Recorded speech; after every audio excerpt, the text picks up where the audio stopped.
मी वेदांगी देवेंद्रनाथ जोशी.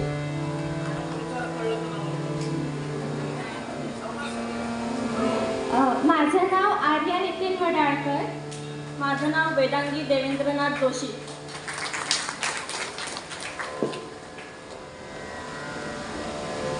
श्रीराम. या मुलींना सज्जनगडावरच्या शिबिरामध्ये आम्ही ही भजनं शिकवली. तर म्हटलं इथं थोडी सेवा करा भजनाची, मलाही कळेल प्रगती आहे की अधोगती आहे की जैसे ते आहे. छान म्हटली मुलींनी भजनं. एकदा जोरात टाळ्यामधून आपण अभिवादन करू.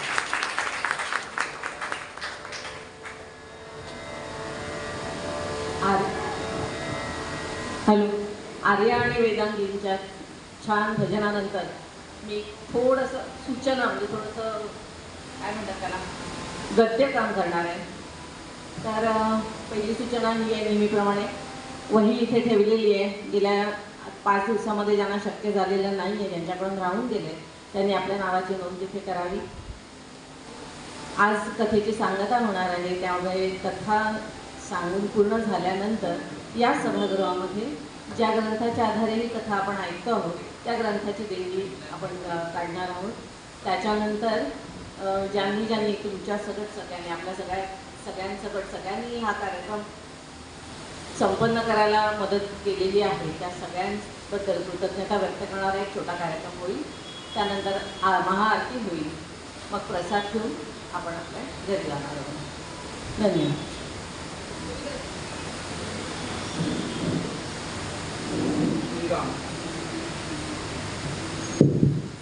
श्रीराम. सर्व भगवत भक्तांसाठी अजून 2-3 सूचना आहेत. संस्कृती परिवार सामाजिक संस्था ठाणे येथे त्यांचं ऑफिस आहे. त्यांच्यातर्फे शिवमहात्म्य कथा यात्रा दिनांक 22 ऑक्टोबर ते 1 नोव्हेंबर 2026 या कालावधीमध्ये संपन्न होणार आहे. त्याच्यामध्ये श्री अजयबुवा रामदासी यांच्याकडून आपल्याला शिवमहात्म्य कथा ऐकायला मिळेल. त्याच्याशिवाय वेगवेगळी जी तीर्थस्थळं आहेत, विशेषतः आदि कैलास, ओम पर्वत, जागेश्वर मंदिर, कैचीबाबा आश्रम आणि पार्वती लेक अशी वेगवेगळी तीर्थस्थळं यालाही आपल्याला भेट देता येणार आहे त्या यात्रेमध्ये. सगळ्यांनी नोंद करून घ्यावी. 22 ऑक्टोबर ते 1 नोव्हेंबर असा 11 दिवसांची ही यात्रा असेल. त्याच्यानंतर 10 डिसेंबर ते 20 डिसेंबर अशी पुन्हा 11 दिवसांसाठी श्रीकृष्ण कथा आणि जगन्नाथपुरी महात्म्य हे आपल्याला श्री अजयबुवा रामदासी यांच्याकडनं ऐकायला मिळेल.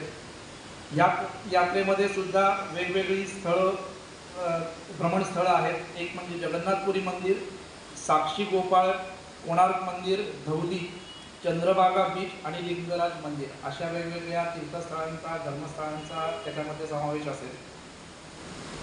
संस्कृती परिवार सामाजिक संस्था ठाणे यांच्यातर्फे या यात्रा आयोजित केल्या गेलेल्या आहेत. तुम्हाला संपर्कासाठी जर भ्रमणध्वनी टिपून घ्यायचा असेल तर मी सांगतोय, विनोद ढगे यांना तुम्हाला संपर्क करायचा आहे. मी त्यांचा भ्रमणध्वनी क्रमांक सांगतो, 9869573097 9869573097. आत्ता ज्यांना टिपून घेणं शक्य नसेल त्यांनी नंतर इकडे संस्थेच्या कोणत्याही सभासदांशी तुम्ही संपर्क करू शकता. ह्या 2 सूचना आहेत आपल्या यात्रेसंबंधी. आणि परवा एक सूचना दिली गेली आपल्याला, त्याचीच मी पुन्हा एकदा पुनरावृत्ती करतोय. आपल्या बदलापूरमध्ये 6 जून 2026 शनिवार रोजी सकाळी 7 ते दुपारी 12 या वेळेमध्ये new English international school, Mopada, new Panvel highway, Badlapur पूर्व, म्हणजे आपला जो पनवेल हायवे झाला आहे तो क्रॉस केला की तिथे विष्णू यागाचं निमित्त केलेलं आहे. त्याच्यामध्ये कोणीही सहभागी होऊ शकतं, त्याला कुठल्याही प्रकारची बंधनं नाही. जोडप्यांनी जर त्याच्यामध्ये भाग घेतला तर अधिक उत्तम, पण जोडपं नसेल तरीही त्यांना भाग घ्यायला परवानगी आहे. या 3 सूचना आहेत. पुढची सूत्र मी अजय बुवा यांच्या वेळेस होतो. जय श्रीराम.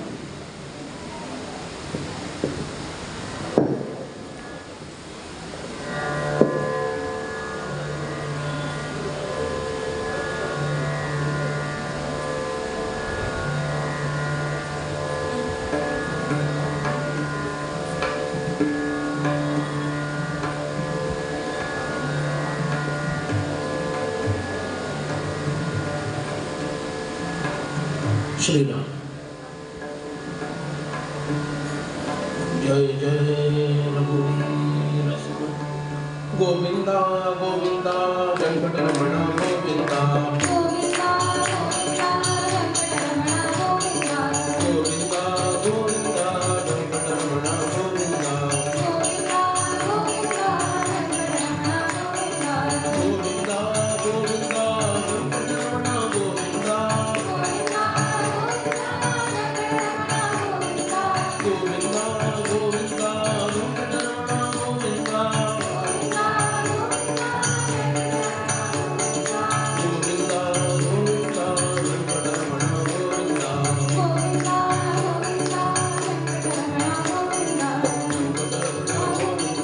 वेंकटरमण गोविंदा गोविंदा गोविंदा वेंकटरमण गोविंदा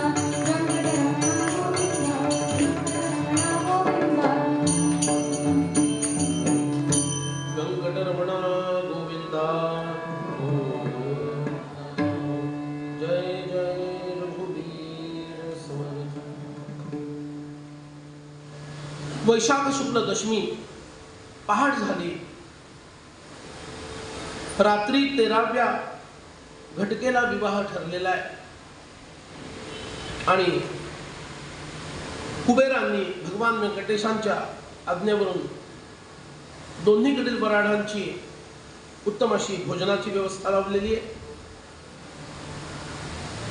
भगवान श्रीनिवास, लक्ष्मी माता, माता बकुळा, पुत्र म्हणून ब्रह्मदेव आणि पुरोहित म्हणून वसिष्ठ हे वरपक्षाकडील आणि राजा आकाश, राणी धरणी, पद्मावती स्वतः, तिचा भाऊ वसुदान आणि पुरोहित बृहस्पती इतकी वधूपक्षातील मंडळी त्या दिवशी उपोषित राहिली. उपोषण केलं. इतरांची दुपारची भोजनं संपन्न झाली आणि ऋषीमुनींच्या गराड्यामध्ये बसलेल्या भगवान व्यंकटेशांची सुंदर पाद्यपूजा राजा आणि राणी दोघांनी केली. सर्वांच्या मस्तकावरती भगवंताचं पादोदक शिंपडण्यात आलं. मांग निश्चय झाला आणि लग्न घटिका जवळ आली. अंतपाठ धरला गेला आणि आता मंगलाष्टक सुरू झाली.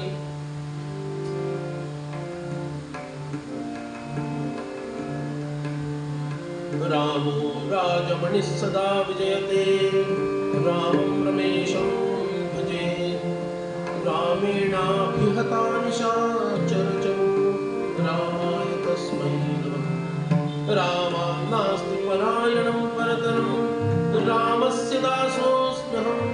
रामे चित्तलयः सदा भवतु मे कुर्यात् तदा मङ्गलं शुभमङ्गलं सावधान.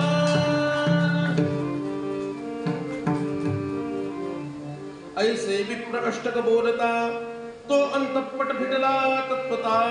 सर्वजन ही लग्नाक्षता टाकते जाहले वधूवरांवरी. धडकत वाद्यांचा गजर नादे कोंदेर पुष्कर. देव वर्षती सुमन संभार जय जयकार जाहला. वेंकटरमणा गोविंदा गोविंदा. लक्ष्मी रमणा गोविंदा गोविंदा. जय जय रघुवीर समर्थ.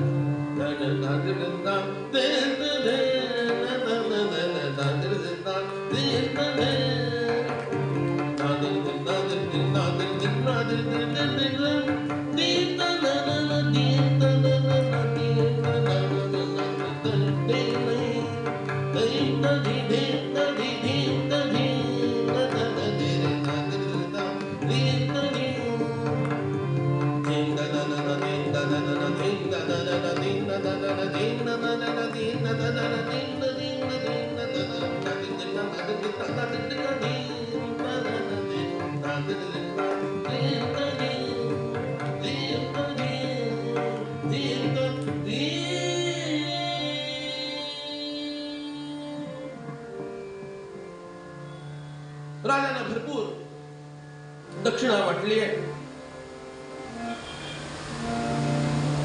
किती महत्व आहे बघा. मंगल कार्य असो, श्राद्ध कर्म असो, अंत्यविधी असतो, प्रत्येक कार्यामध्ये दान करायला सांगितलं शास्त्राने. राजाने भरपूर दक्षिणा वाटली. वर दक्षिणेशी संभार अर्पिता जाहला राजेश्वर. हेममय मुकुट सुंदर रत्न खचित दिसले व्यंकटरमणा गोविंदा गोविंदा. आठवला का पहिला दिवस? आठवला नाही? उद्यापासून परत कथा. पहिल्या दिवशी जेव्हा आपण भगवंताची कथा ऐकत होतो, राजाच्या व्यंकटेशांच्या मस्तकावर दर शुक्रवारी मुकुट धारण केला जाईल.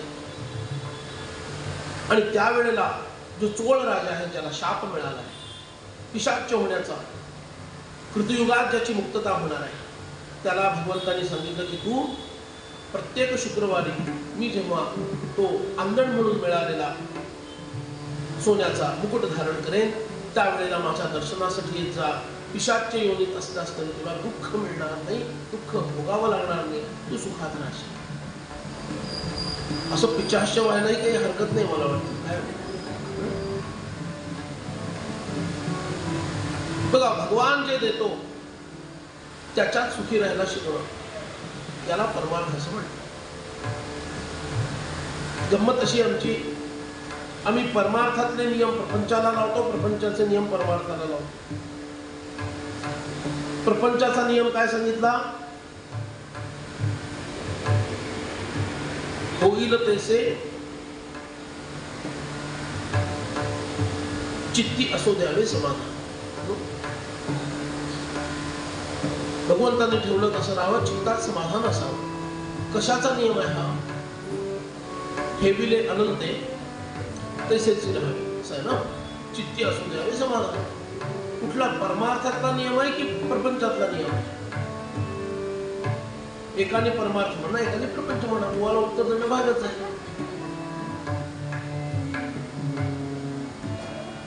कशासाठी आहे ओवी?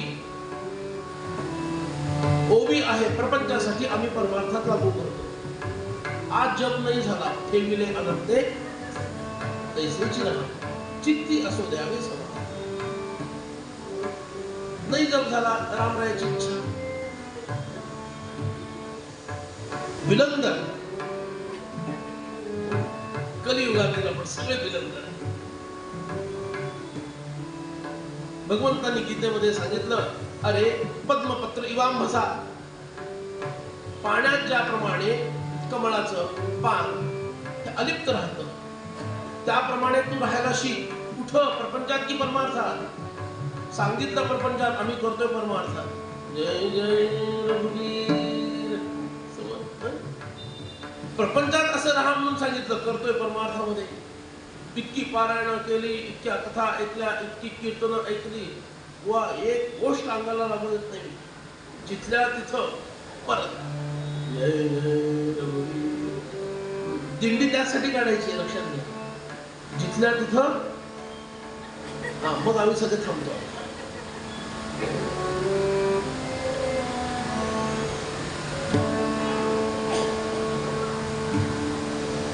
मंत्राक्षता पद्मावतीच्या मस्तकावर घातल्या गेल्या, तिला आशीर्वाद दिला गेला.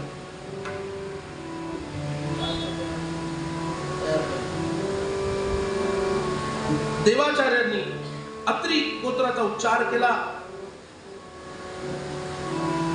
पूर्वजांचा नामोच्चार केला.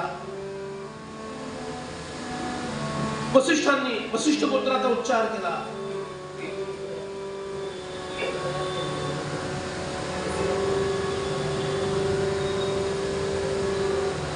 पूर्वजांचा नामोच्चार केला. कन्यादान, मंगळसूत्र, वधूवरांना लग्न कंकण हे सर्व उपचार झाले. लाजा होमासाठी पत्नीला कडेवर घेतलं गेलं. पोहल्यावर सप्तपदी झाली. सर्व विधी पूर्ण झाले. आठवते का काय काय काय घडलं ते आपल्या बाबतीत? का बायपास केलं होतं गुरुजींनी हे सगळं? हो, सध्या गुरुजी लोकांचे खूप तक्रारी आहेत, खूप तक्रारी. ते म्हणतात महत्वाचे विधी करूच देत नाहीत. अहो, ते उडका म्हणतात आम्हाला डान्स करायला वेळ पाहिजे.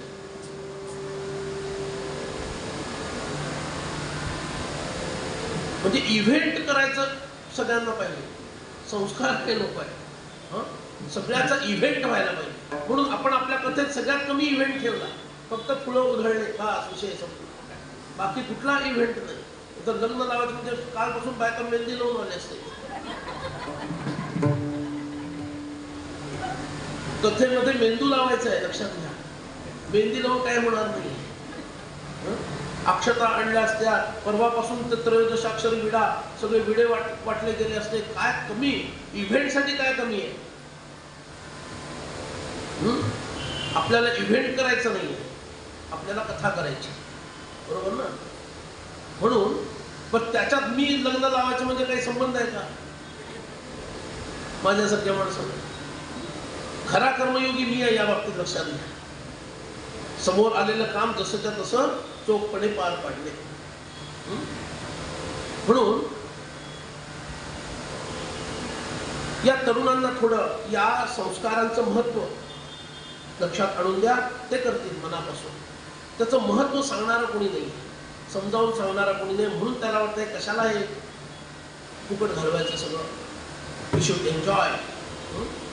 तर पुढं दुःख टाकून आहेच, जय जय आत्ता एन्जॉय करून घेऊ. असो, सर्व हे विधी उत्तम पद्धतीनं पार पाडले गेले. आणि तोपर्यंत विवाहातला सगळ्यात महत्वाचा विधी काय? ज्या विवाहात जेवण सगळ्यात छान तो विवाह उत्तम. वेळेत लागला नाही झाला काही घेणं देणं नाही, जेवण छान. पाकसिद्धी करण्यात आली. अरे सुवर्णाचे पाट आहे, म्हणजे सुवर्णाताईंनी आणून दिलेले पाट नाही, तिकडून कुणीकडून कळलं ना? इटलीच्या सुवर्णाताई. तिकडचे पाठ नाही आहेत, सुवर्णाचे पाट, कनकाचं ताट, रत्नजडित झाऱ्या, अशा उत्तम व्यवस्था लावून स्वतः अष्ट महासिद्धी वाढण्यासाठी स्त्री रूप घेऊन नऊवारी नेसून आलेले आहेत. नऊवारी डबल अंडरलाईन, नऊवारी नेसून आलेले आहेत. आणि हे सगळं वाढत आहेत. आता काय काय तिची नावं घेत नाही मी, लिहून आणले तुमच्यासाठी. आपल्याला मिळालं अशी भावना करायची. मांडे मिळाले, बुंदी संपली, खाऊन घेतली, अनारस, घेवर, फेण्या, गुळोऱ्या, मोतीचूर, सगळं सगळं भरपूर काही खायला संपूर्ण व्यवस्था आहे. एकमेकांना घास भरवण्याचाही विधी झाला. आणि अन्नविधी पूर्ण झाला, भोजन पूर्ण झालं. त्रयोदश गुणी विडे सुद्धा सगळ्यांना खाऊ घातले गेले, उखाणे म्हणणं झालं. आणि एक विधी आहे, त्याचा थोडा भावार्थ लक्षात घेऊ. शृंगारिक विधी आहे, पण शृंगारिक अर्थ तुमचा समजून जाईल, पारमार्थिक अर्थ सांगणार आहे. या वधूनं कातोळीला घट्ट गाठ मारली आणि व्यंकटेशाने ती सोडवली. शृंगारिक विधी आहे, असं त्यांनी टाळ्या वाजवायच्या. आता ही कातोळीची गाठ सोडायचं म्हणजे काय?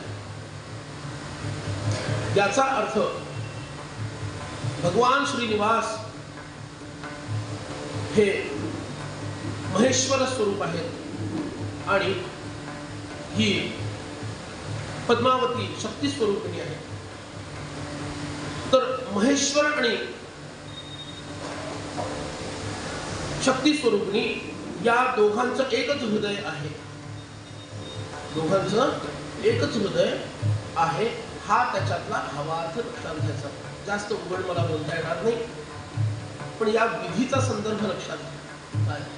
तो हा विधी आहे. म्हणून हाही विधी पार पडला आणि चांगला 4 दिवस उत्सव चालला. म्हणजे जेवढे दिवस आपली कथा तेवढे दिवस फक्त लग्न. मग कथा किती दिवस चालली पाहिजे? एवढे दिवस तर विधी चाललेला आहे. 4 दिवस. 5व्या दिवशी आहेर दिले गेले आणि सगळ्यात महत्वाचा कार्यक्रम जो झाला नाही तर विवाह झाला नाही असं मानलं जातं तो म्हणजे शोकसभा. अरे बापरे, शोकसभा? तसा अर्थ नाही हो. कन्येला पाठवताना थोडा शोक करायला पाहिजे की नाही? कन्येनं शोक केला पाहिजे, तिच्या आई वडिलांनी केला पाहिजे, भाऊ असेल तर भावानी केला पाहिजे. त्याशिवाय विवाह विधी उत्तम पार पडला नाही असं म्हणायला लागेल. म्हणून शोक सुद्धा संपन्न झाला, उत्तम पद्धतीनं शुभ मुहूर्तावर संपन्न झाला. आणि हे होऊन मग भगवान ऐरावतावर बसून पद्मावतीच्या बरोबर स्वतःच्या मंडपात येऊन पोहोचले. तिथून गरुडावर बसले आणि सुवर्णमुखरी या तीर्थावरती परत आले. आले सुवर्णमुखरी पाशी श्री हरी विचार निजमानसी षण्मास पर्यंत निश्चयसी वास येथे करावा. 6 महिने या ठिकाणी राहावं असं भगवान ठरवतात आणि अगस्त्य मुनींच्या आश्रमाच्या जवळच त्यांनी आपली निवास व्यवस्था सुनिश्चित केली.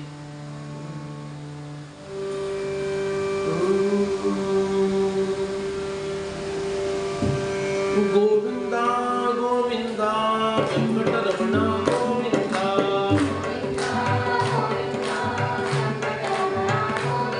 गोविंदा गोविंदा वेंकटरमण गोविंदा. गोविंदा गोविंदा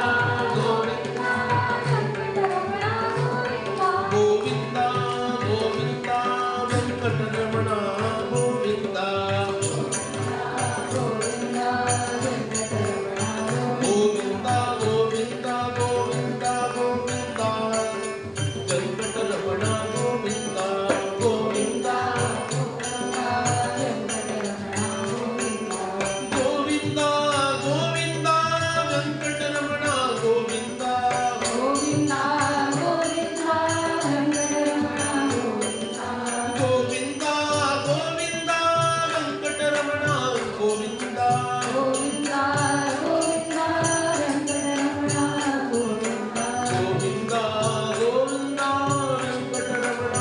गोविंदा.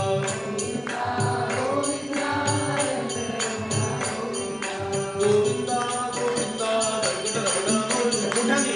गोविंदा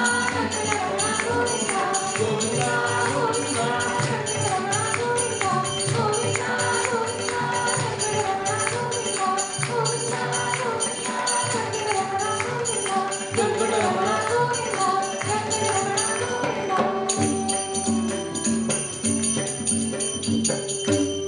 वेंकटरमण गोविंदा गोविंदा. 6 महिने होत आले आणि प्रत्येकाचं प्रारब्ध विचित्र असतं. कधी काय होईल सांगता येत नाही. जीवा कर्मयोगे जनी जन्म झाला परिसेवटी काळ मुखी निमाला.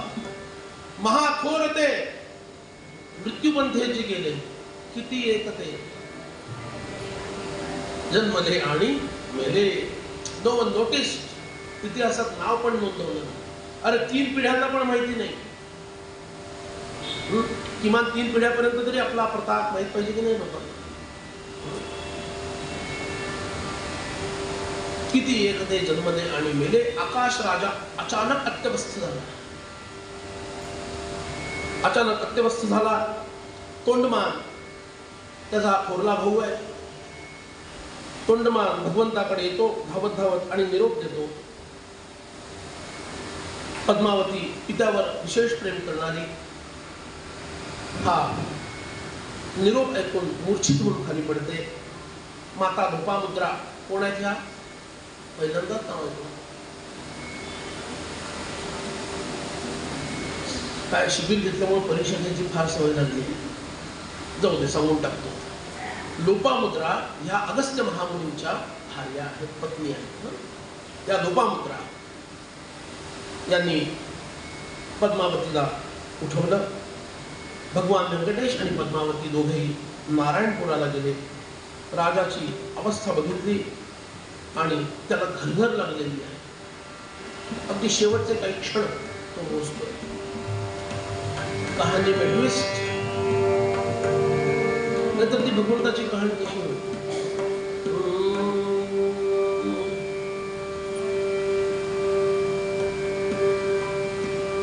पुरे पट्टणे बसती, पुरे शब्दांकडे लक्ष द्या.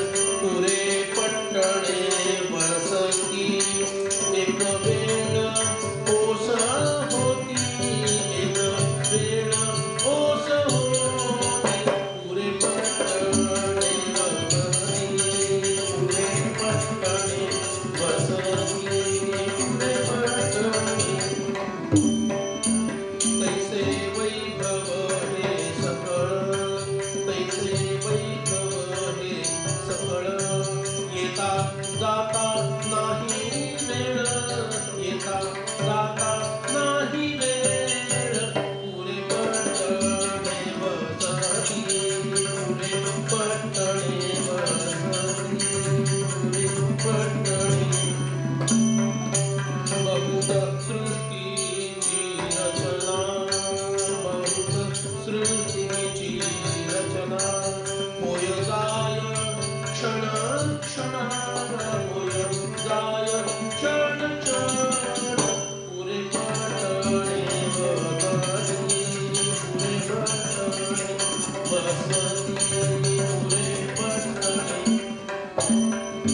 दास म्हणे सांगो किती, दास म्हणे सांगो किती. 5 दिवस सांगा, दास नको. दास म्हणे सांगो किती. आले गेले, आले गेले.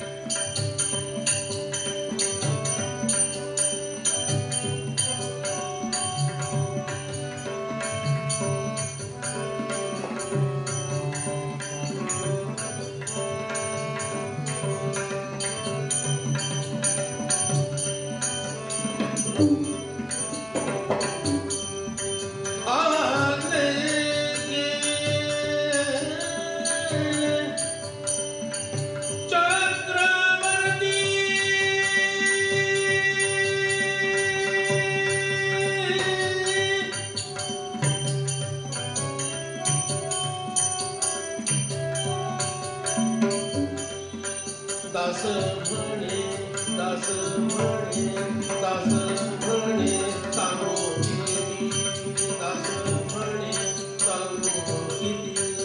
आले गेले, आले गेले.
अरे एका क्षणामध्ये होताचं नव्हतं होतं.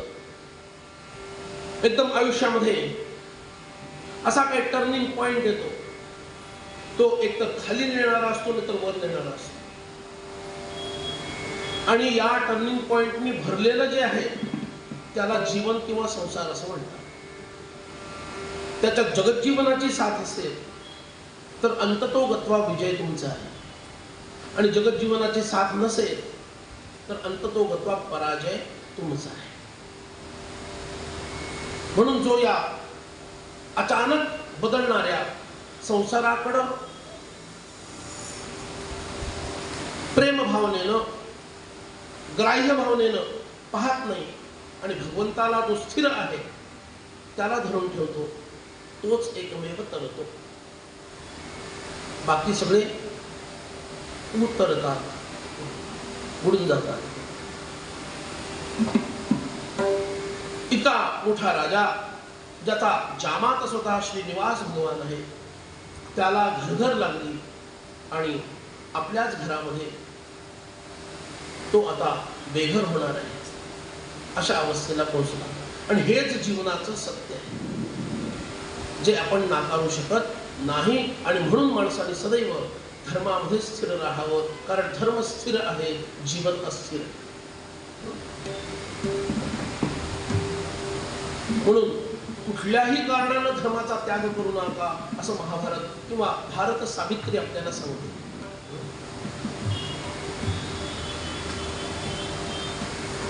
धर्माचा कधी त्याग करू नका.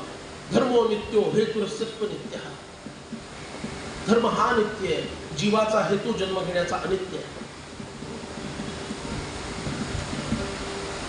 न जातु कामान न भयान न लोभान धर्मं त्यजेत जीवितस्यापि हेतु.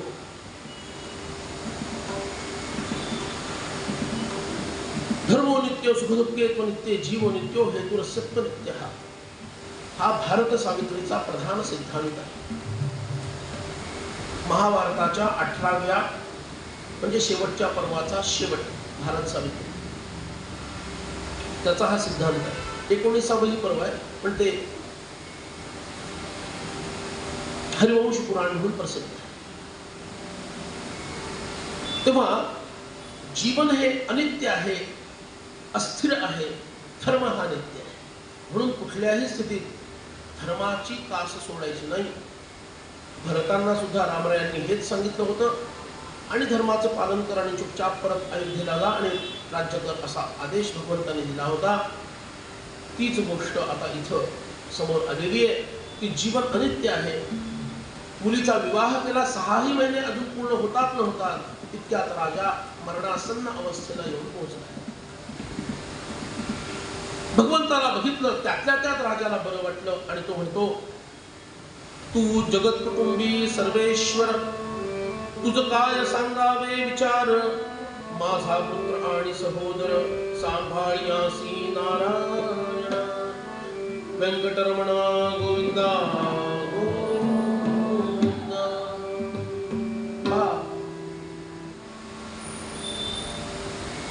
काका आणि पुतण्या हे नातं म्हटलं तर खूप गोड आहे. आम्हाला तर खूप गोड अनुभव आहे स्वतःचा, आणि असलंही पाहिजे. पण सामान्यांच्या जीवनामध्ये ते सत्य आहे. राजकारण्यांच्या जीवनामध्ये हे नातं फार विचित्र आहे. खरं की खोटं सांग,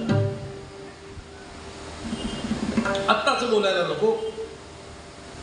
धृतराष्ट्र आणि पांडव काय नातं आहे? काका आणि पुतणे. काका माझं काही कधी वाईट करणार नाही असं युधिष्ठिर कायम म्हणत राहिला. माझे काका माझं कधीही वाईट करणार नाही. युधिष्ठिराचा कायम एकाच म्हणून आपण हा होता. भगवंतानी पाहिलं आणि दिली चापटी एक ठेव. बंद कर बडबड तुझी म्हणून. माझे काका माझं वाईट करणार नाही. उघडा डोळे पहा नीट, भगवंतानी म्हटलं. सत्य स्वीकारा जे आहे ते. बर, अंगद आणि सुग्रीव काय नातं आहे?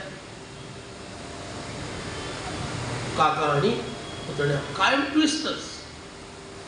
पण सध्याचं काय चाललेलं आहे? जय जय रघुवीर.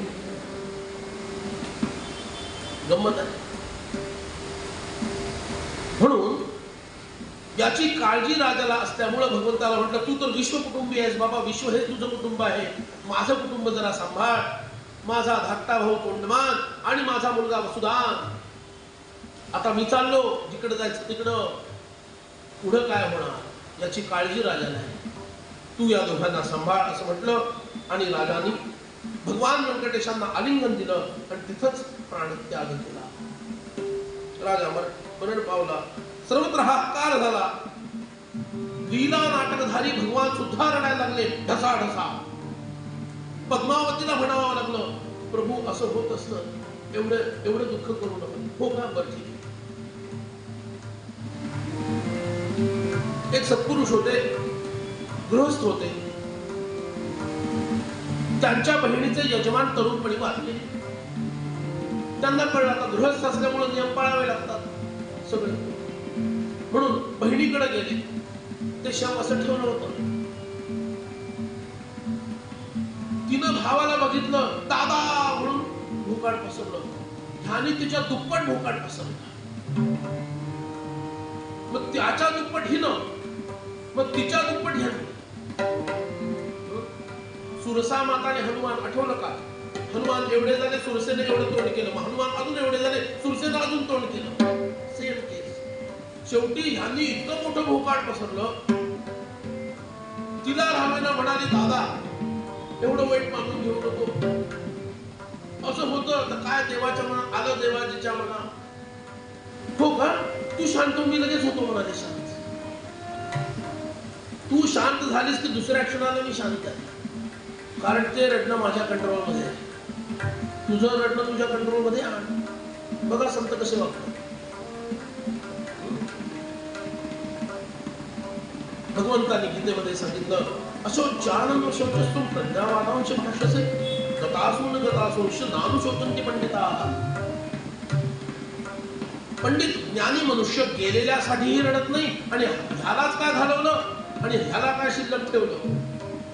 मी कुठं हात दाखवत नाही ना मध्ये, असं लोकांना वाटत मध्ये ठेवलाय, ह्यालाच का शिल्लक ठेवलं म्हणूनही रडत नाही. म्हणजे काय, ह्याला न्यायचं होतं त्याला ठेवायचं होतं. गतासून गतासूंश, जे गेले त्यांच्यासाठी रडू नये, जे राहिले त्यांच्यासाठीही रडू नये. कर्म भोग भोगावा आणि पुढे जावं. म्हणून एक सोपा उपाय सांगतो सुख शांतीचा.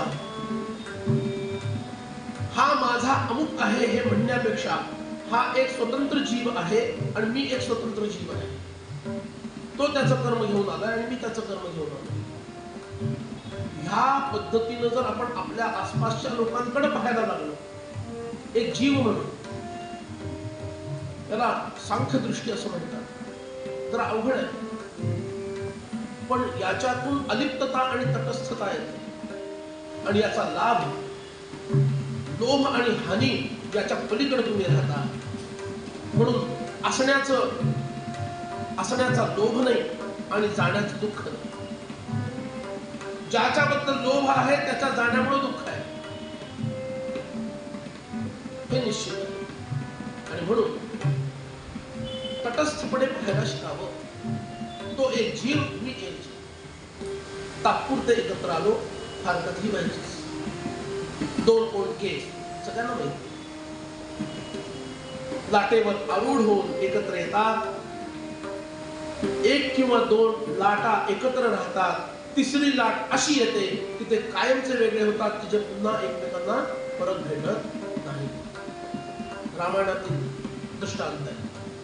हेच सत्य आहे. म्हणून शोकावर विजय मिळवायचा असेल तर मोहावर विजय मिळवावा लागतो. कारण शोक हा मोहाचा परिणाम आहे आणि मोह हे शोकाचं कारण आहे किंवा कार्य आहे. शोक हा मोहाचं कार्य आहे आणि मोह हे शोकाचं कारण आहे. शोक नको असेल तर मोह सोडून द्या. As simple as that. पण बोलणं सोपं आहे, वागणं फार अवघड आहे. आणि हे शिकायचं आहे म्हणून तर कथा ऐकायची. व्यंकटरमण गोविंदा गोविंदा. व्यंकटेश भगवान सगळ्यांची समजूत काढतात, पद्मावतीची काढतात आणि उत्तर क्रिया उत्तम पद्धतीनं पार करवून वसुदानाच्या हातातून भरपूर दान करवून, कोंडमानाच्या हातातून भरपूर दान करवून भगवान स्वस्थानी परत येतात. आणि राजाला जी शंका होती तेच झालं. काका आणि पुतण्या हे नातं आपला रंग दाखवायला लागलं आणि सत्तेसाठी कोंडमान आणि वसुदान यांच्यामध्ये कलह निर्माण झाला. दोघेही सत्तेसाठी कलहरत झाले आणि भगवंताकडे येऊन आमच्यातला तंटा सोडवा असं म्हणायला लागले. दाराच्या आड कान लावलेली पद्मावती हे ऐकत होते, कारण हा जन्मसिद्ध अधिकार देण्यात आलेला आहे. जय जय रघुवीर म्हणून असं हे ऐकत असल्यामुळं हे सगळं प्रकरण तिच्या लक्षात आलं आणि भगवान म्हणून आराम खुर्चीत बसतात न बसतात लगेच बाहेर आले आणि म्हणाली, वसुदान हा माझा धाकटा भाऊ तुमचा शालक आहे, त्याची बाजू घ्यायची.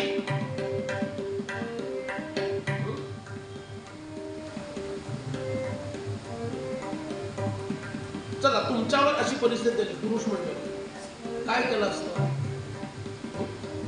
तुमच्यावर अशी परिस्थिती आली असती का? आलेली आहे, येत असते म्हणे मध्ये मध्ये. तुम्ही जे करता तेच ह्यांनी केलेलं आहे, काळजी करू नका. भगवान वसुदानाच्या पाठीशी उभे राहिले. कुणाच्या? आपल्या पत्नीच्या सख्या भावाच्या पाठीशी उभे राहिले. पण कसे उभे राहिले? तोंडमान हे मोठे भगवत भक्त आहेत. तोंडमान भगवंताचे भक्त आहेत. भगवंतानी आपलं शंख आणि चक्र तोंडमानाला दिलं. आजपर्यंत चक्र दिलंय का कोणाला? शंख दिलाय का कोणाला? भगवंतानी. अरे त्या ध्रुवाला फक्त गालाला शंख लावला, दिला नाही.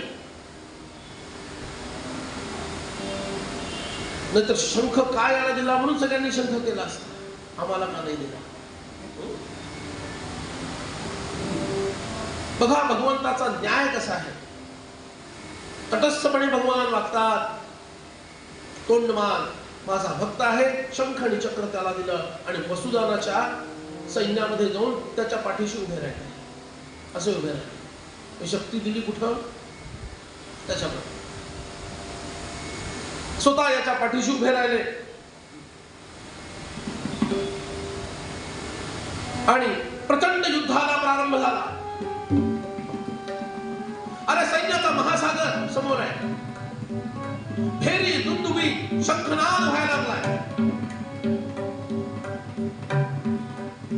युद्धाला प्रारंभ व्हायच्या वेळेला भगवान विरुद्ध आहे तोंडमानाच्या. तोंडमाना भगवंताचा भक्त आहे, लक्षात घ्या. युद्धाच्या आधी भगवंताकडून आशीर्वाद घेण्यासाठी तोंडमान आला. साष्टांग नमस्कार घातला भगवंताला. भगवंतानी त्याची पाठ थोपटली आणि म्हटलं, शास्त्र धर्माचं पालन कर, अटीतटीनं लढाई कर. भगवान विजयी भाऊ म्हणू शकत नाही, कारण भगवान स्वतः विजय सोडून राहू शकत नाही. यतो धर्मस्ततो जयः. भगवान धर्माचा त्याग करू शकत नाही आणि धर्म विजयाचा त्याग करू शकत नाही. हा धर्माचा स्वभाव आहे. म्हणून भगवंतानी म्हटलं, अटीतटीनं शास्त्र धर्माचं पालन कर आणि युद्ध कर. भक्ताचं लक्षण काय आहे? भगवंताशी लढावं लागलं तरी चालेल, पण त्याची आज्ञा मोडता कामा नये. लक्षात. हे धर्माचं सूक्ष्म लक्षण आम्हाला कळलं पाहिजे. बरेच लोक भगवान परशुरामांना अज्ञानानं नाव ठेवतात, मातेचा वध केला. अरे धर्मातील सूक्ष्मता लक्षात. ते भगवान आहेत, ते चुकू कशी शकती? एवढी तरी गोष्ट लक्षात यायला हवी. तर भगवान परशुराम, भगवान शब्दाचा अर्थ काय राहिला? सूक्ष्मता लक्षात घ्या. पित्याच्या आज्ञेचं पालन आपल्या आवडीच्या इच्छेच्या विरुद्ध असलं तरी ते करा, हे शिकवण्यासाठी त्यांनी हे कृत्य केलेलं आहे. आणि याच अवतारात पुढच्या अवतारात पण तेच केलेलं आहे. फक्त वध नाही केलाय, पण पित्याची इच्छा पूर्ण करायची म्हणून मनात निघून गेले. बरोबर ना? म्हणजे पितृ आज्ञा ही प्रमाण आहे. मला काय आवडतं आणि मला काय आवडत नाही याला महत्व नाहीये. पण अर्थात दोन्ही पिता धर्मनिष्ठ आहेत हे लक्षात घ्यायला पाहिजे. जर बाबांनी सांगितलं हल्लीच्या जा माझ्या आवडीचा ब्रँड घेऊन ये, त्याचं पालन करायचं काय?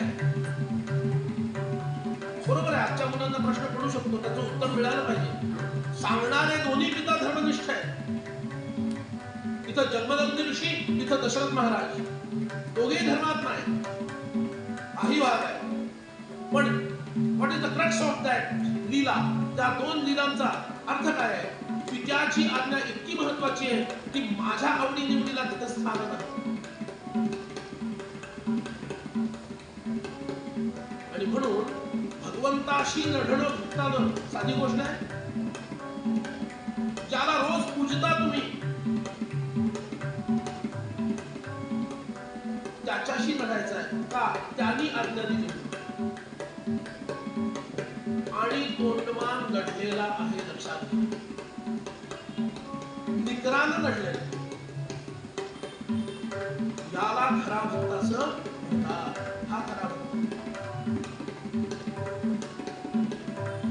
प्रचंड युद्धाला प्रारंभ झाला. भगवंताने असा काही चोप दिला तोंडमानाच्या सैन्याला. तोंडमानाला राग आला. आता क्षात्र धर्माचं पालन करायचं. इतका क्रोधित तो झालेला आहे. अरे हे प्रचंड भक्त आणि भगवंत यांच्यामध्ये युद्ध करण्यासाठी आकाशामध्ये विमानामध्ये देवता येऊन पोहोचलेले आहेत. आजपर्यंत भगवान आणि शत्रू यांचं युद्ध झालेलं आहे. रामावतार असो, कृष्णावतार असो, कोणताही अवतार असो, भगवान आपल्या भक्ताशी कुठे लढले आहेत कधी? आता विरोधाभक्ती या दृष्टीने भक्त म्हणा,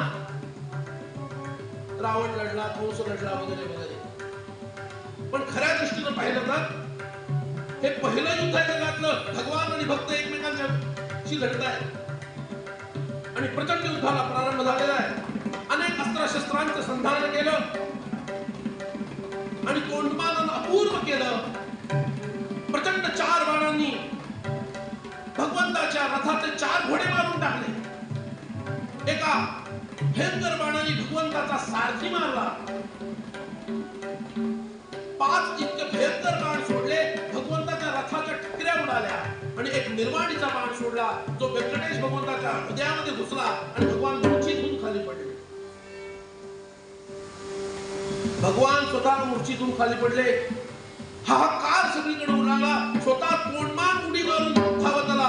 भगवंताला काय झालं म्हणून पाहिला, कारण तो शेवटी भक्त आहे. अरे हा कलियुगातला मनुष्य आणि भगवंताला खाली पाडावं अपूर्वच आहे. अख्खी पृथ्वी ज्यांनी उचलून पळवून नेली, त्या हिरण्याक्षाला जो भगवान बदला नाही, त्या हिरण्यकशिपूचा कोथळा बाहेर काढला, रावणासारख्या आणि कुंभकर्णासारख्या दुर्दांत भयानक राक्षसांचा ज्यांनी लीलयामध्ये केला, कंसाला तर असं मारलेलं आहे की कंस लढलाच नाहीये. हरिवंश पुराणानुसार कंस लढलाच नाही. श्रीकृष्णांना समोर बघितल्यावर तो इतका गलितगात्र झाला, त्याची झिंज्या पकडल्या, फरफटत नेलं. फरफटत नेताना त्याचा प्राण गेला आणि जिवंत राहिला नाही म्हणून दिला फेकून त्याला. नाही तर त्याच्याशी कुस्ती खेळायची होती श्रीकृष्णांना, पण हा जिवंतच राहिला नाही, आता काय कुस्ती खेळला म्हणून त्याला दिला फेकून. असे भगवान जे कृतयुगातल्या इतका भयानक राक्षसांना कधी हार गेले नाही, त्रेतायुगातल्या भयंकर राक्षसांना हार गेले नाही, द्वापरातल्या राक्षसांना हार गेले नाही, कलियुगातला हा एक प्राणी आहे. भगवत भक्त मान्य आहे, पण त्याची एवढी शक्ती की भगवंताला त्यांनी मूर्छित करावं. निर्वाणीचा वाण याचा अर्थ हा स्पष्ट होतो. भगवान कधीही भक्ताला जिंकत नाही. नमे भक्त प्रणश्यती ही भगवद्गीतेमध्ये जी स्वतःची प्रतिज्ञा भगवंतांनी केलेली आहे, माझ्या भक्ताचा नाश मी कधी होऊ देत नाही. मी एक वेळ खाली पडायला तयार आहे, माझ्या भक्ताला मी खाली पडू देणार नाही. हे भगवंताचं प्रेम लक्षात.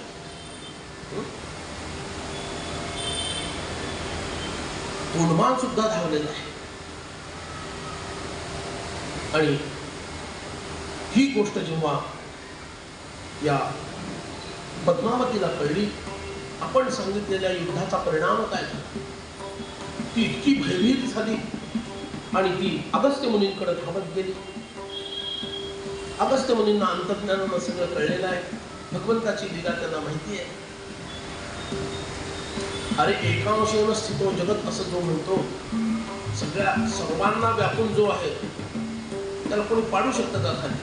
आता त्यांनीच पडायचं ठरवलं तर तुम्ही काय करताय? लक्षात घ्या.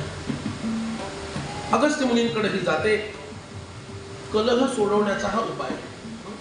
अगस्त्य मुनींकडे ही जाते, अगस्त्य मुनी तिची सांत्वना करतात, बाई तो आहे त्यांचा भक्त आणि आजपर्यंतचा अनुभव आहे भगवंताच्या भक्ताचा कधी पराजय झालेला नाही. आणि भक्त आणि भगवंतामध्ये तुझ्यामुळे युद्ध लागलं आहे. तू ठरव काय करायचं. सांगू का श्रीनिवासांना राज्याचं वाटप करा म्हणून? काय सांगायचं? ती म्हणाली करा, राज्याचं वाटप करा, I am ready for that.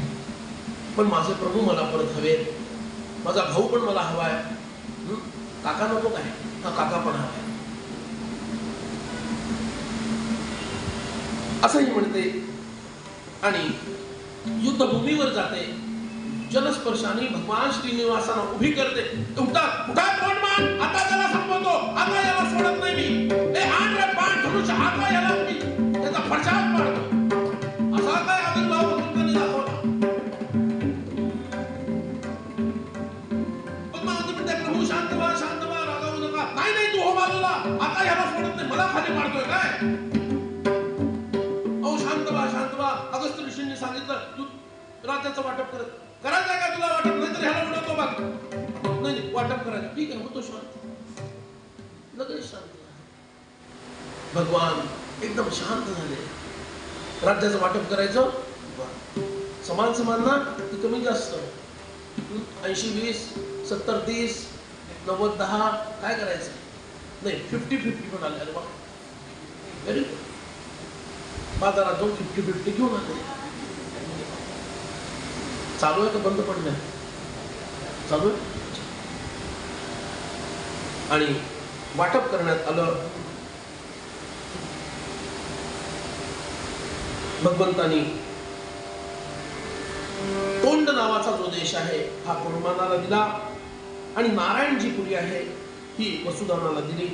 उत्तम पद्धतीने वाटप झालं आणि भगवंताला तोंडमानाने सेवा मागितली, देवा मला काहीतरी सेवा द्या. तेव्हा भगवंतानी व्यंकटगिरीवर मंदिर रचायला सांगितलं. 3 दुर्ग, 7 द्वार, 2 गोपुर, 1 कोस पाकशाळा हवी, धान्यशाळा हवी, पशुशाळा हवी, स्वामी तीर्थासाठी पायऱ्या हव्यात, बसायला सभास्थान हवं आणि एक मोठं विमान हवं. विकृती नाम संवत्सरामध्ये अश्विन शुक्ल प्रतिपदा गुरुवारी माध्यान्नी देवी देवता यांच्या समवेत वाद्यांच्या गजरामध्ये गृहप्रवेश केला. व्यंकटेश भगवान की जय. व्यंकटरमणा गोविंदा गोविंदा. तोंडमानाने भगवंताचं पूजन केलं. भगवंतांनी 2 दिवे तिथं लावले आणि असं घोषित केलं, या विमानाचे होईल पतन आणि या दीपांचे होय अवसान. तेव्हा अवतार संपवील भगवान, निश्चय विधीने कथिला असे. जय जय रघुवीर समर्थ. नवछत्र चामर अर्पण केलं. द्वितीयेच्या दिवशी ध्वजारोहण करायचं. ब्रह्म कल्पोत्सवाचा आरंभ करायचा, जो आजही व्यंकटगिरीवर होतो. ज्यांनी पाहिला असेल त्यांना कळेल. अष्टमीला हनुमंतरायांना वाहन रूपामध्ये आणलं जातं. हनुमंतरायांचं वाहन. नवमीच्या दिवशी रथोत्सव होतो आणि गरुड वाहन भगवान होता.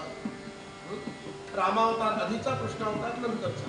म्हणून आधी हनुमंत हे वाहन, नंतर नवमीला गरुड हे वाहन आहे. आणि अशा प्रकारे जो जगद्गुरु व्यंकटनाथ निज भक्तांची वाट पाहत श्री व्यंकटाद्रीवर यथार्थ स्वामी माझा निष्ठ कसे. स्वामी तीर्थी कर्मणी स्नान जे घेती व्यंकटेश दर्शन ते वैकुंठपुरीचे पाहुणे होतील जाण निश्चये. जय जय रघुवीर समर्थ.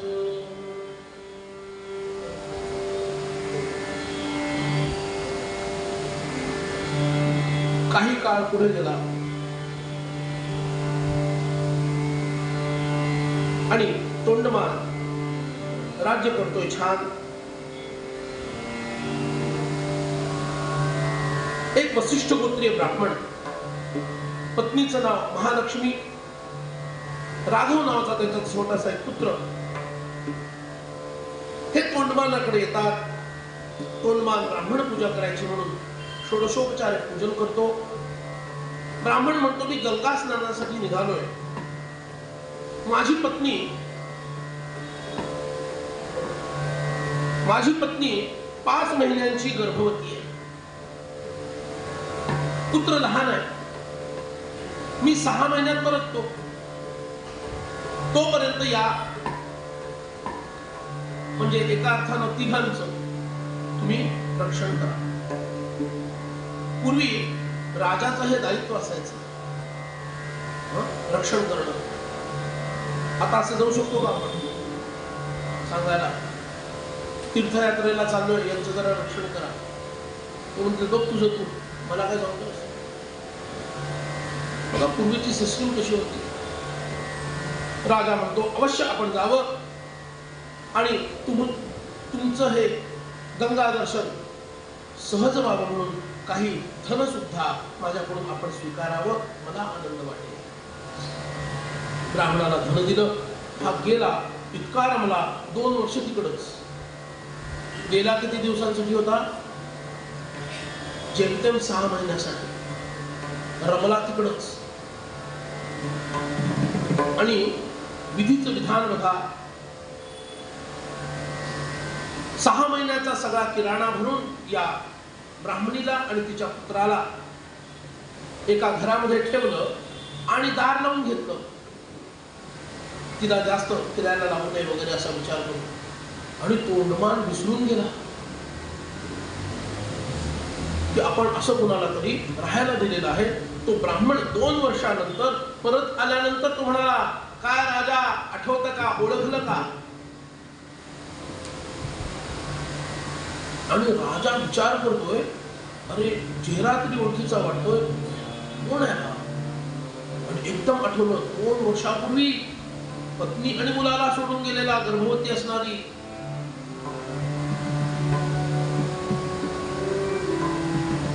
त्याच्या पत्नीचं काय झालं, मुलाचं काय झालं आपण विचारलंच नाही. दार बाहेरून लावून घेतलं. कोरोनामध्ये लावलं तसं होतं ना, असं त्याची पाठी लावलेली होती, क्वारंटाईन. राजाने यांना क्वारंटाईन करून टाकलं. गंमत बघा. आणि अरे मुलगा झाला की मुलगी माझ्या पत्नीला. राजा आतून असा भयभीत झाला. एकतर ब्राह्मण पुत्र आणि ब्राह्मण स्त्रीचा वध, तिच्या गर्भात जो असेल त्याचाही वध, आणि परत हा शाप देणार ते वेगळंच. इतक्या ब्रह्मात्या मागे लागून परत शाप लागणार. पण दाखवताना त्याने दाखवलं नाही. बाहेरून हसला आणि म्हणाला, हा आहे भगवान व्यंकटेशांचं स्मरण झालं आणि म्हणून ही मंडळी व्यंकटेशाला पाहण्यासाठी म्हणून त्याला भेटायला गेलेली आहेत. येतील थोड्या वेळामध्ये, तोपर्यंत आपण स्नान आदी करून घ्यावं. अरे पण झालं, पण मुलगा मुलगी कन्या झाली. तोंडातून निघालं कन्या झाली. म्हणजे खरं बोलायचं कलियुगाचा प्रभाव ठोकलं ते ठोकलं. होईल ते नंतर बघूया. कलियुगाचा प्रभाव. ब्राह्मणाला आनंद झाला. वा म्हणाले, गेला स्नान करायला. असा घाबरलेला भगवान व्यंकटेशांचं स्मरण करतो. श्रीनिवासा पाहि माम त्राहि माम रक्ष माम भवतु माम. सदा सर्वदा देव सन्निध आहे. कृपारूपणे अल्प धारिष्ठ पाहे. सुखानंद आनंद कैवल्यदानी तुपेक्षित दारा दासाभिमानी. जय जय रघुवीर समर्थ व्यंकटरमणा गोविंदा. असा घाबरला, जे पळत सुटला आणि गुप्त मार्गाने श्रीहरींच्या समोर जाऊन उभा राहिला. आपण स्नान संध्या करून करावे सावकाश भोजन इतक्यात येथील परतोल हरिदर्शन घेऊन या असं सांगून दिलं. आणि भगवान माझ्या या शब्दांना राखेल हा विश्वास त्याला आहे आणि तो धाबला. भगवंताला सर्व सांगितलं. भगवान म्हणाले, रे अशा अनपेक्षित वेळी कसा काय आलास? तोंडमानाने पहिल्यांदा भगवंताची अपार स्तुती केली आणि मग पुढचं काय ते सगळं सांगितलं. ती स्तुती आता आपल्याला छान ऐकायची.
स्तुती तोंडमान करतो आणि म्हणतो, बाबा हे असं सगळं झालेलं आहे, फार मोठा अपराध अज्ञानातून माझ्याकडून झाला, देवा काहीतरी करा, तो ब्राह्मण शाप देण्याच्या आधी माझं रक्षण करा. आणि ते नक्की गेलेले आहे, त्याचं कारण मी पाहिलं तर तिथं 3 कंकाल मला दिसली.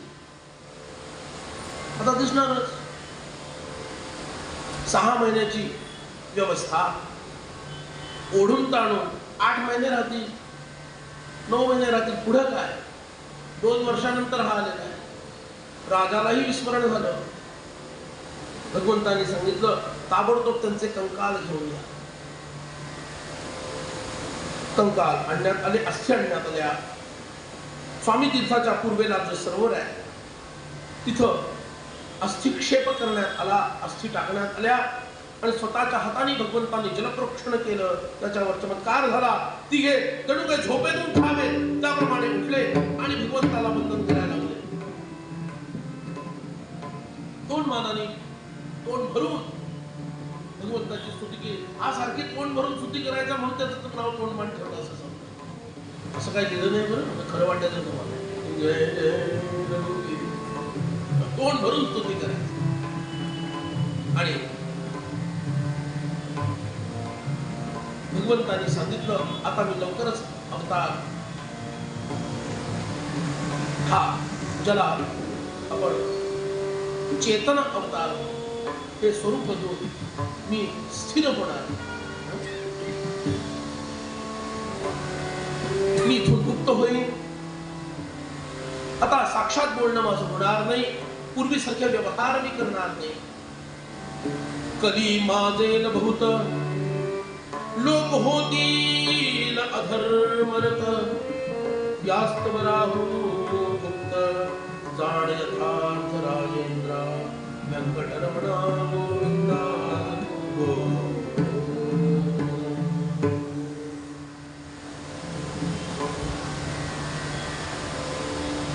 भगवान त्या क्षणाला गुप्त झाले. ब्राह्मणाने पतीला भेटते आणि खरोखर काय घडलं ते सांगितलं. आम्हाला मरण कसं आलं आणि त्या माध्यमातून भगवान श्रीहरींच्या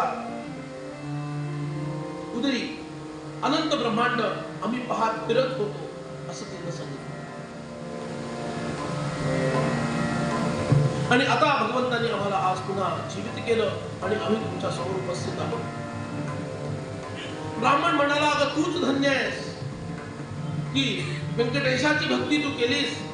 माझं जीवन व्यर्थ आहे असं मला वाटतं. मी इतकी सगळी परिक्रमा वगैरे करून आलो. भगवंताच्या भक्तीखेरीज केलेलं कर्म हे अर्धवट, अपूर्ण, आणि म्हणून त्या कर्माचा निषेध नाहीये, भक्ती विरहित कर्माचा निषेध. काही लोक उलट करतात आणि त्यांना भरपूर अशी श्लोक ओव्या वगैरे मिळतात. तसा भावार्थ नाहीये. नवे कर्मना धर्मना योग काही नवे भोगना त्यागना सांग पाही म्हणे दास विश्वास नामी धरावा. याचा अर्थ लावताना बरेचसे लोक कर्म करू नका, धर्म पाळू नका असं करतात. असं नाहीये. त्याच्यात विश्वास ठेवू नका, त्यांनी काम होईल, नामानं काम होईल. हा विश्वास ठेवा, जमेल तेवढं धर्म करा, जमेल तेवढं कर्म करा, असा त्याच्यातला उपदेश आहे. आणि म्हणून खरंच तुझ्यासारखी पत्नी मिळाली, मला सद्भाग्य माझं आहे असं वाटतं, असं तो ब्राह्मण म्हणाला. आणि आनंदानं पत्नी आणि पुत्रांसह हा परत जातो. इकडं तोंडमान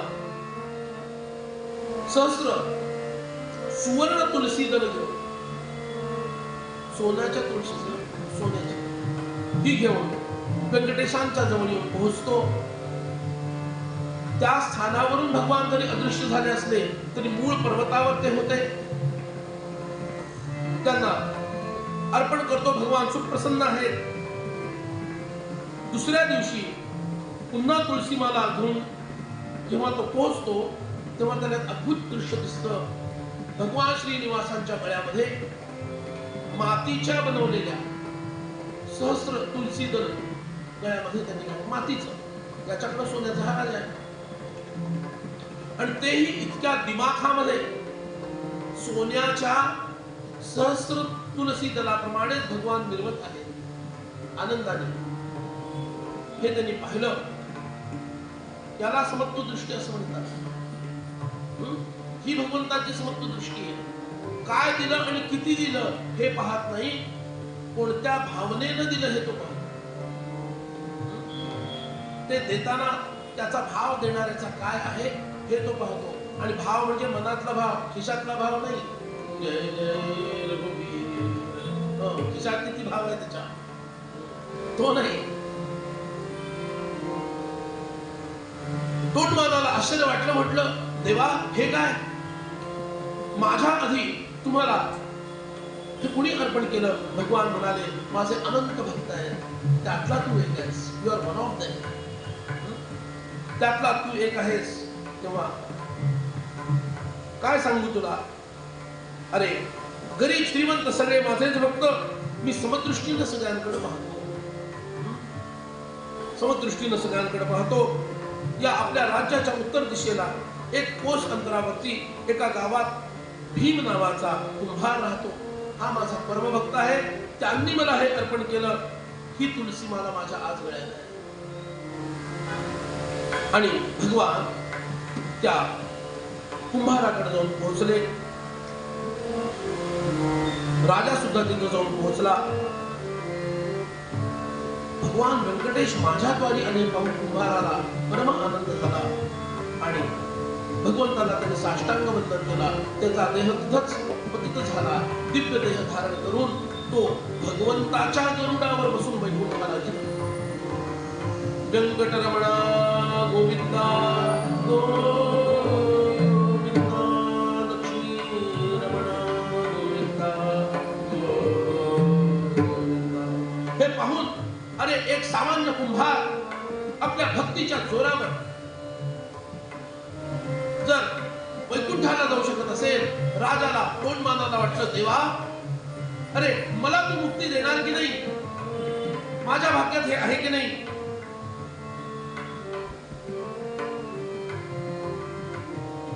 भगवंताने तत्काळ सारूप्य मुक्ती तोंडमानाला दिली आणि तोंडमान भगवंताच्या देहामध्ये. भक्तवत्सल भगवान की जय. जय जय रघुवीर समर्थ. ज्याचा यावरी पूर्ण विश्वास, त्यासी निजांगे रक्षी श्रीनिवास. लक्ष्मी सहित व्यंकटेश वास करी तेथेची. त्यासी निजांगाची सावली, करुणी रक्षी सर्वकाळी. नाना संकट दुःख सकळी, निवारी त्याचे परमात्मा. व्यंकटरमणा गोविंदा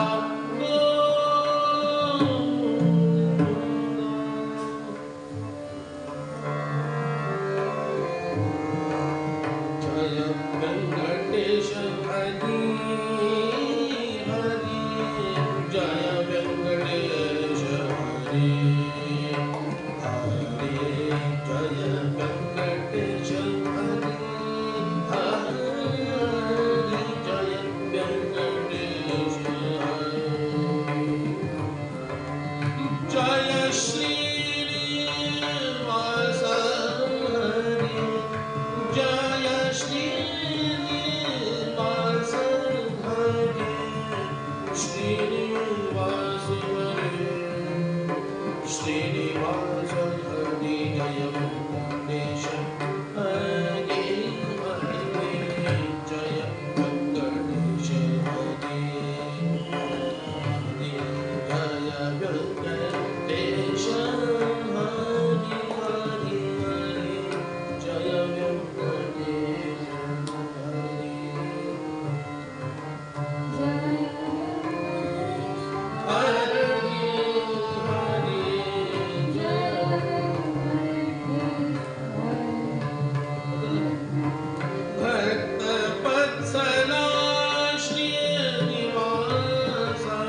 दिंडी काढण्याचा उपक्रम ठरवलेला आहे. अपेक्षित असं आहे की आरती करूनच प्रसाद घेऊनच सगळे निघतील. तेव्हा दिंडी आम्ही इथंच असू, सर्वांनी आपल्या स्थानावर, इथं जागा फार नाही आहे, त्यामुळं एक जण ग्रंथ डोक्यावर घेईल.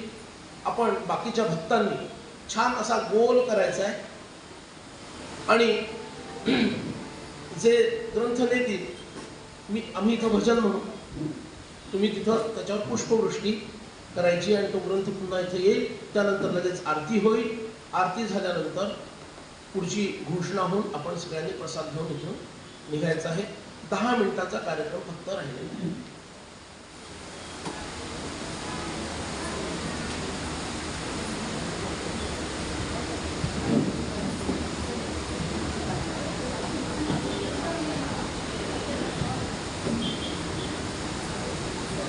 खुर्च्या कोणी उचलेल पटपट एका साईडला करून घ्यायच्या, एका ते घालून.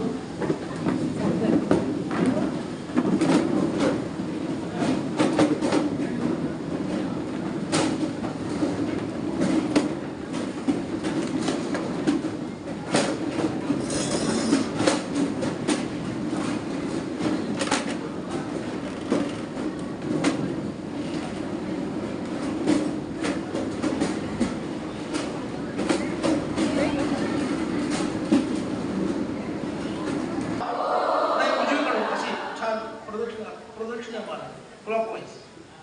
गोविंदा गोविंदा वेंकटरमण